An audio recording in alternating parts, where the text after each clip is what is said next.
let's just mention David Njoku last night. I mean, mentioned him earlier, but 128 yards in like the first 17 minutes of the game. It's crazy. And he had 5 catches for 128 yards. The guy was, and they were talking about the broadcast too, a rack monster. Like every catch he made, he had a huge rack. What? That's gross. Yeah, bro, chill out, dude. You have a big dick too.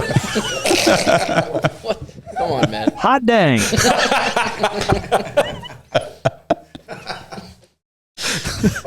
This just went off the rails. Well, it's been really good doing this show, guys, and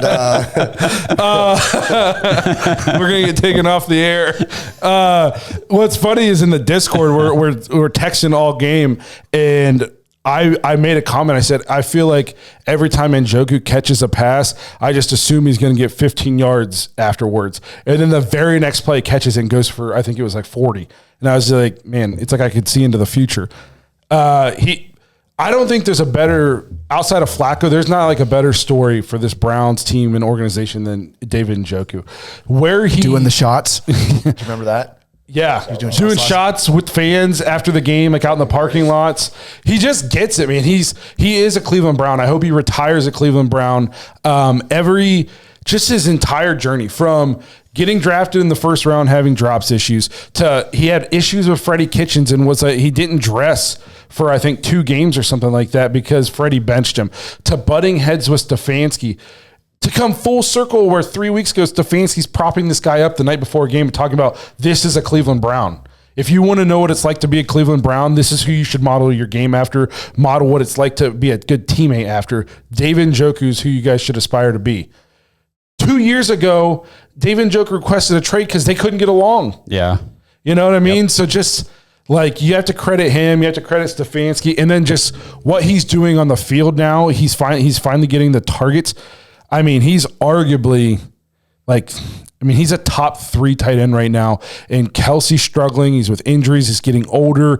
Kittle is still very good. You got like Kelsey, Kittle, Laporta. I think TJ Hawkinson's starting to come into his own. TJ Hawkinson. I think he's the most complete. But he's out. Yeah, he's out for the year. Yeah. Yes, but all these dudes who are great receiving tight ends aren't the run blocker that David Njoku is. Yeah. George Kittle would be the closest one. He's the most complete one out of You know what I mean?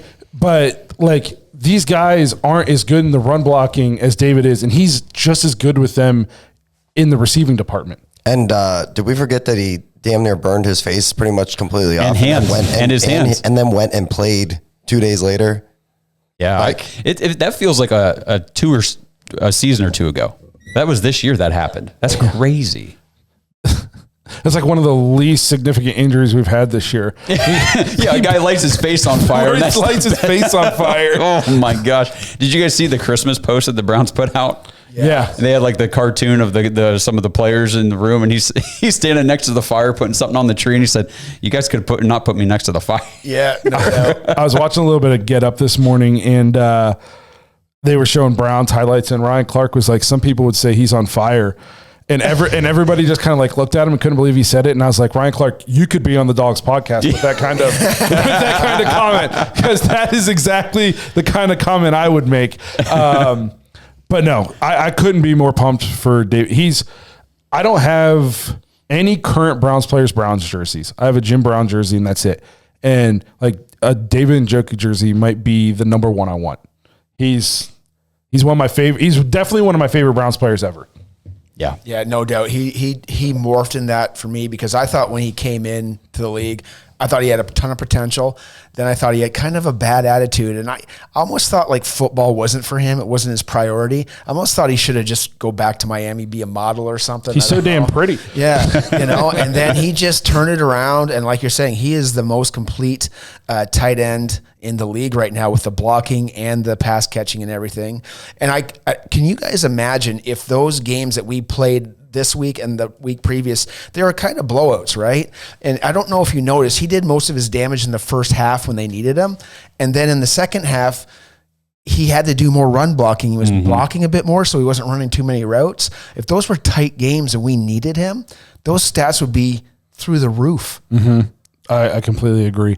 And like there were some games like the Cardinals games, we pulled guys early and stuff like that. Somebody said, Fatal Gnome said he played last week with a stitched toe from another home accident. Can we get somebody to David Njoku's house to like baby proof it? Maybe put some like pool noodles on the sharp corners, take away any of his matches or lighters. Yep. Like, can we get somebody out there baby proof the house a little bit? Might as well just put like the baby things in the sockets. Like just stay away from everything, David. Yes. But no, I'm so pumped for David Njoku. Thanks for listening to another episode of the Dawgs Podcast. Make sure you subscribe on YouTube and follow us on Twitter at the Dawgs Podcast. Get your thoughts on the show at thedawgspodcast.com.